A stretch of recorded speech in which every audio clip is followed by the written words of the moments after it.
সহিংস রাজনীতি কুড়িগ্রামে নয়, কুড়িগ্রামের মানুষ শান্তিপ্রিয়। সন্ত্রাসীদের বয়কট করবে এমপি ডাক্তার আতিক মুজাহিদ। কুড়িগ্রামের ফুলবাড়িতে সংঘটিত সন্ত্রাসী হামলার ঘটনায় আহত দেখতে গত শুক্রবার 21 জুলাই রাত 10টার দিকে কুড়িগ্রাম 250 বিশিষ্ট জন হাসপাতালে এবং এর আগে রংপুর মেডিকেল কলেজ হাসপাতালে পরিদর্শন করেছেন 11 দলীয় ঐক্যজোটের নেতৃবৃন্দ ও কুড়িগ্রাম 2 আসনের সংসদ সদস্য ডাক্তার আতিক মুজাহিদ। এ সময় হাসপাতালে চিকিৎসাধীন আহত নেতাকর্মীদের খোঁজখবর নেন এবং তাদের দ্রুত সুস্থতা কামনা করেন।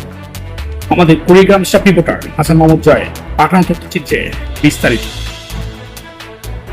হাসপাতাল প্রাঙ্গণে উপস্থিত সাংবাদিকদের সাথে আলাপকারী এমপি ডাক্তার আতিক মুজাহিদ বলেন, আমরা এখন কুড়িগ্রামের যে রাজনীতি দেখছি, এই সহিংস রাজনীতি কুড়িগ্রামের নয়। আমাদের কুড়িগ্রামের মানুষ শান্তিপ্রিয়, তারা সন্ত্রাসীদের বয়কট করবে। আরো বলেন, আমরা পেশিশক্তি রাজনীতিতে বিশ্বাসী, আমরা জনবান্ধব রাজনীতি বিশ্বাসী। এই যে এতিম ছেলেটাকে তারা মারল, এর জন্য আইনের কাছে তাদের জবাবদিহি করতে হবে। আইনের শাসনের উপর আস্থা প্রকাশ করে তিনি বলেন, আমরা সভ্য সমাজের বাসিন্দা, দেশের আইনের প্রতি আমরা বিশ্বাসী। আইন অবশ্যই সন্ত্রাসীদের বিরুদ্ধে ব্যবস্থা নেবে।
গতকাল ফুলবাড়িতে সংঘটিত যে ব্যাপক পরিকল্পিত সন্ত্রাস এবং একটি যারা জুলাই যোদ্ধা, যারা নতুন বাংলাদেশ সৃষ্টিতে অগ্রণী ভূমিকা পালন করেছে, তাদেরই একটি অন্যতম সংগঠন এনসিপি, তাদের পক্ষ থেকে সেখানে একটি কর্মসূচি ছিল। সেই কর্মসূচির উপর কীভাবে নারকীয়ভাবে তাদের উপর হামলা পরিচালনা করা হয়েছে এবং যারা আহত হয়েছে মূলত তাদেরকে দেখার জন্য আমরা এখানে এসেছি।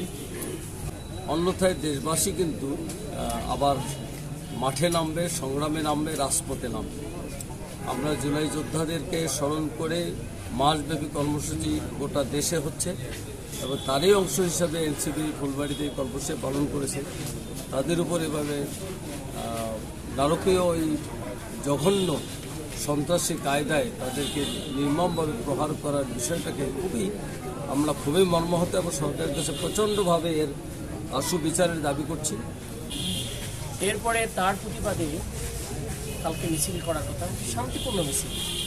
আমরা তো শান্তিপূর্ণ রাজনীতি চাই। বাংলাদেশে দুইটা ভাষা হয়, একটা হচ্ছে গণতন্ত্রের ভাষা, একটা হচ্ছে সন্ত্রাসের ভাষা।